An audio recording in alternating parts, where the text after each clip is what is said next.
pour recevrer une puissance venant du Père, et vous serez mes témoins dans cette ville, dans ce beau pays,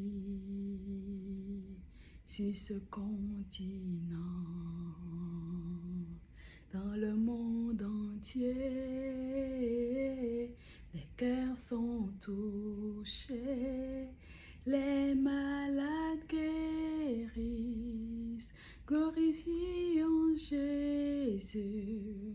C'est le Saint-Esprit qui agit dans cette ville.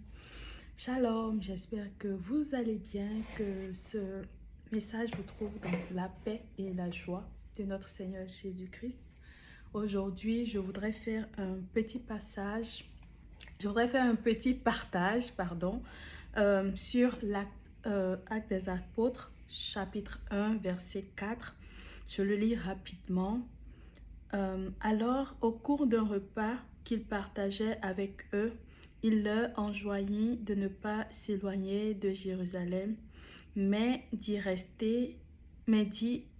attendre ce que le Père avait promis. Ce que, dit-il, vous avez entendu de ma bouche. Verset 5. Jean lui a baptisé avec de l'eau, mais vous, c'est dans l'esprit que vous serez baptisés sous peu de jours. Alors on se situe entre la résurrection et la célébration de l'effusion, donc de la Pentecôte. Je dis célébration, à ce moment-là, c'était la célébration de la Pentecôte.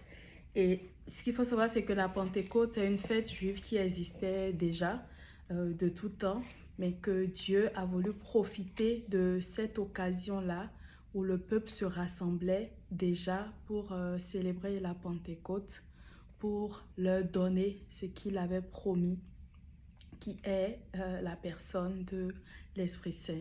Ce qui nous intéresse aujourd'hui, c'est le verset 4 où le Christ dit, pendant qu'il partageait un repas, après sa résurrection, il a dit, il leur enjoignit, c'est ce que dit la Bible, il leur enjoignit de ne pas s'éloigner de Jérusalem, mais d'y attendre ce que le Père avait promis. Et c'est vrai qu'il y a différentes formulations, mais j'aime beaucoup celle-ci qui dit « il leur enjoignit ». Donc, c'est un ordre en fait. La Bible ne dit pas qu'il leur a suggéré ou qu'il leur a proposé ou qu'il leur a demandé s'ils veulent bien rester. La Bible dit « il leur enjoignit de rester à Jérusalem ». Et aujourd'hui, j'ai envie de demander à quelqu'un « que t'a-t-il enjoint de faire ?» Que t'a-t-il demandé de faire? Quel ordre t'a-t-il donné? Parce qu'il dit, restez à Jérusalem. Il dit, il leur enjoignit de ne pas s'éloigner de Jérusalem, mais d'y attendre ce que le Père avait promis. Dieu t'a dit à un moment donné, reste à cet endroit-là, c'est à cet endroit que je vais te bénir. Mais peut-être qu'à un moment donné, ça a commencé pas à durer. À un moment donné, tu as perdu espoir et tu t'es dit, bon, comme là, ça ne vient pas, je vais changer de position. Je vais changer d'avis. Je vais changer d'emploi. Je vais quitter le foyer. Je vais abandonner whatever it is. Je voudrais rappeler à quelqu'un aujourd'hui que Dieu ne ment pas. Et quand la Bible dit que si la prophétie tarde, attends-la car elle s'accomplira certainement, c'est parce que c'est vrai. Et la plupart du temps, nous attendons, mais nous ne voyons rien parce qu'il y a un ordre qui a été donné que nous n'avons pas forcément suivi. Ce n'est pas le cas dans tous les cas. Parfois, c'est juste que ce n'est pas encore le moment. Mais parfois, c'est juste que nous sommes dans l'attente, mais nous ne disposons pas à recevoir. c'est un peu comme, en général, quand on prie pour le mariage, euh, on prie, l'homme va prier pour que Dieu lui envoie la femme va prier pour que Dieu lui envoie l'homme, mais souvent on ne prie pas pour être une bonne épouse ou pour être un bon mari. Mais si tu attends de Dieu qui t'amène le bon mari, il faut que tu sois dans l'état d'une bonne épouse, qui est l'état de Jérusalem. Si tu attends que Dieu te donne la femme qu'il t'a promis, il faut que tu sois dans l'état d'un bon mari, qui est l'état de Jérusalem.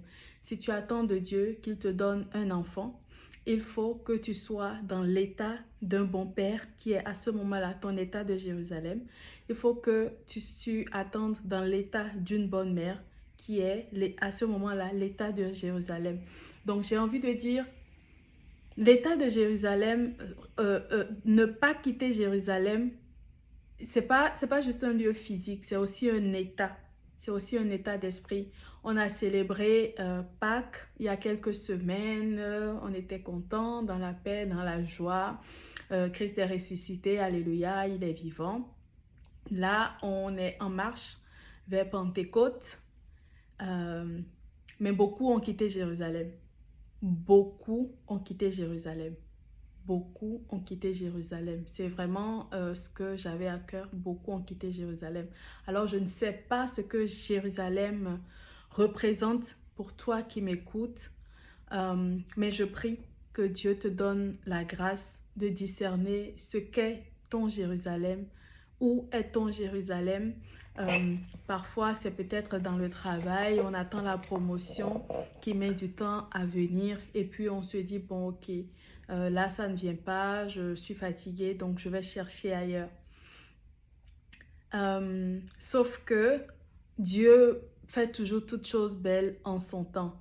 Anne, la mère de Samuel, quand elle était dans l'attente de Samuel, à un moment donné, elle en a eu marre.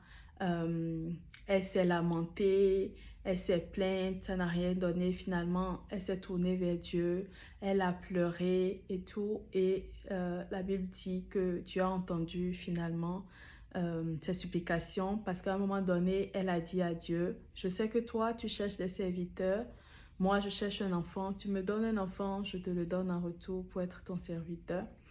Et ça a plu à Dieu. Elkanah a connu Anne. Anne a accouché de Samuel.